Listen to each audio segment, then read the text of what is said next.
BJP's Prime Ministerial candidate Narendra Modi is speaking at a rally in Bijapur in Karnataka. Let's go straight to that rally and listen what Narendra Modi is saying. वो धोखा दे रहे हैं, जनता की आंख में धूल झोंक रहे हैं। भाइयों बहनों, वो एक ही प्रकार की टैप रिकॉर्ड को बजाते रहते हैं, टैप रिकॉर्ड को बजाते रहते हैं।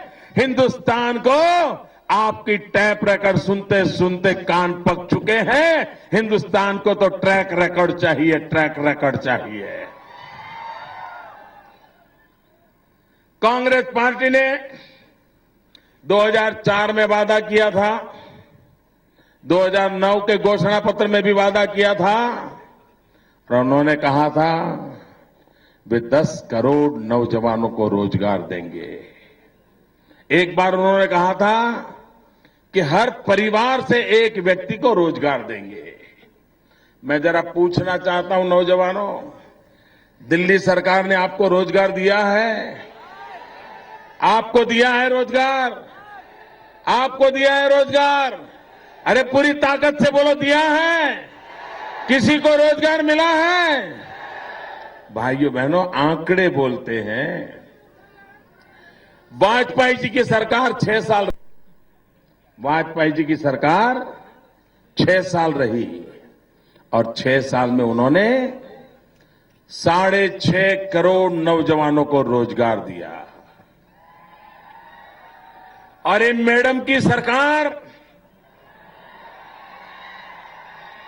10 साल रही और 10 साल में उन्होंने सिर्फ 1.25 करोड़ नौजवानों को रोजगार दिया। भाइयों, आप बताइए। और फिर भी झूठ बोलने की इनकी ताकत तो देखो यार, इनकी हिम्मत देखो। ये कितनी मोटी चमड़ी के लोग हैं जी। कुछ न करने के बाद इस बार फिर बोल रहे हैं, फिर धोखा पत्र में लिख दिया 10 करोड़ को रोजगार दे देंगे। भाइयों बहनों, शहजादे इन दिनों चुनाव में गुजरात को ललकारते हैं, गुजरात की चर्चा करते हैं। आप मुझे बताइए भैया, क्या ये चुनाव गुजरात सरकार चुनने के लिए है क्या? जरा जवाब दो तो। क्या इस मतदान से गुजरात की सरकार चुनी जाएगी क्या? क्या वहां का सीएम को चुनना है क्या? क्या वहां का एमएलए चुनना है क्या? चुनाव है प्रधानमंत्री का, है कि नहीं है? चुनाव लोकसभा का है कि नहीं है? चुनाव दिल्ली में सरकार बनाने के लिए है कि नहीं है? चुनाव एमपी चुनने के लिए है कि नहीं है? चुनाव प्रधानमंत्री चुनने के लिए है कि नहीं है? तो चर्चा देश की सरकार की होनी चाहिए कि नहीं होनी चाहिए? आपने पिछले 10 साल में केंद्र में कैसी सरकार चलाई, इसका हिसाब देना चाहिए कि नहीं देना चाहिए? पल पल का हिसाब देना चाहिए कि नहीं देना चाहिए? पाई पाई का हिसाब देना चाहिए कि नहीं देना चाहिए? उन्होंने क्या क्या किया वो कहना चाहिए कि नहीं कहना चाहिए? कब कब किया वो कहना चाहिए कि नहीं कहना चाहिए? कब किया, किसके लिए किया, कैसे किया, क्यों किया, किस प्रकार से किया, दिन में किया कि रात में किया, देश में रखा कि विदेश में रखा, ये सारी बात आपको देश को बतानी चाहिए। लेकिन अपने कामों का तो हिसाब नहीं दे रहे और कह रहे हैं मोदी मॉडल आया है, गुजरात मॉडल आया है, ये विकास का गुब्बारा फूट जाएगा। अरे शहजादे, आपकी पार्टी के 18 मुख्यमंत्री 2002 में गुजरात में आए थे और ऐसे ही गुब्बारे के झूठ चलाए थे और आपका झूठ का गुब्बारा गुजरात की जनता ने स्वीकार नहीं किया था। आपने साथ में आकर के भी वही किया था और अभी 2012 के दिसंबर में आकर के भी आपने यही झूठ फैलाने की कोशिश की थी, लेकिन आपका झूठ गुजरात की जनता के गले नहीं उतार पाए थे। जनता को सच दिखाई दे रहा था, जनता को विकास दिखाई दे रहा था, और इसी के कारण बार बार गुजरात की जनता भारतीय जनता पार्टी की सरकार को चुनती रहती है। और शहजादे जी, आपको लगता है कि गुजरात मॉडल ये सिर्फ गुब्बारा है। मैं जरा पूछना चाहता हूं, क्या आपको आपकी माताजी पर भरोसा है क्या?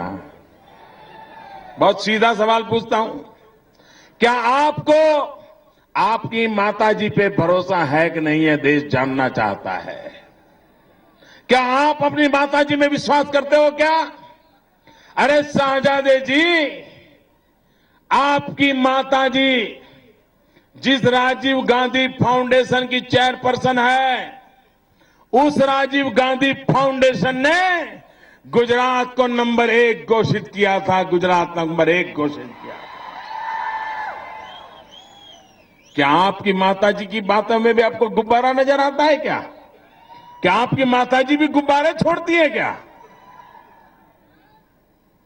भाइयों बहनों, ये कांग्रेस पार्टी पूरे चुनाव में अपने काम का हिसाब नहीं दे रही है। उन्होंने 100 साल में महंगाई दूर करने के लिए कहा था भाई? कांग्रेस ने 100 दिन में महंगाई दूर करने के लिए कहा था? जरा बोलो तो, कहा था? महंगाई गई? उन्होंने वादा तोड़ा कि नहीं तोड़ा? आप नाता तोड़ोगे? उन्होंने वादा तोड़ा, आप नाता तोड़ोगे क्या? भाइयों बहनों, ये कांग्रेस को सदा सर्वदा के लिए विदाई करने की जरूरत है। हमारा किसान मारा जा रहा है। गन्ने का किसान, उसको पूरा दाम नहीं मिल रहा है। चीनी के कारखाने जगह जगह पर बंद पड़े हैं। कॉटन पैदा करने वाला किसान बेमौत मर रहा है। भाइयों बहनों, जितने नौजवान हमारे देश के सेना के जवान युद्ध में मरे हैं, उससे ज्यादा हमारे देश के किसानों ने आत्महत्या की है।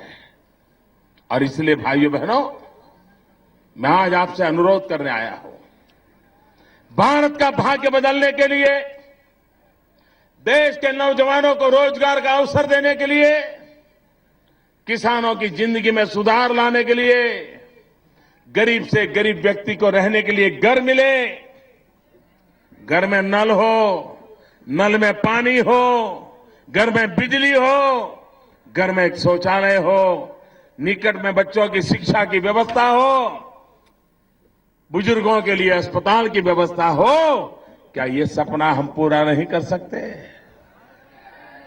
ये सपना लेकर के मैं आपके आशीर्वाद लेने आया हूं। मुझे गुजरात के अनुभव के आधार पर मैं कहना चाहता हूं, भाइयों बहनों, ये देश शक्तिशाली है, सामर्थ्यवान है। अगर ठीक से उसका नेतृत्व किया जाए, ये देश दुनिया में अपना नाम रोशन करने की ताकत रखता है। और इसलिए भाइयों बहनों, भारत के उज्जवल के भविष्य के लिए 2014 के इस चुनाव में भारतीय जनता पार्टी के कमल निशान पर बटन दबा करके भारतीय जनता पार्टी को भव्य विजय दिलाइए। इसी एक अपेक्षा के साथ आपको मेरी बहुत बहुत शुभकामनाएं। भारत माता की, भारत माता की, भारत माता की।